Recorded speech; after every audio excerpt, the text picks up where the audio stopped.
Islinda, the Jamaican food fairy. Islinda, otherwise known as Islin, is a Jamaican folklore fairy who used to be spotted hundreds of years ago in Kingston, Jamaica, before it was developed.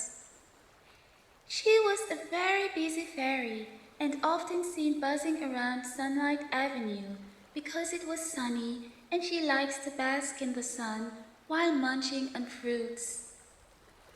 Legend has it that Islin was a market fairy who knows her way around the Jamaican towns, especially where there's fruits and other delectable to soothe her appetite.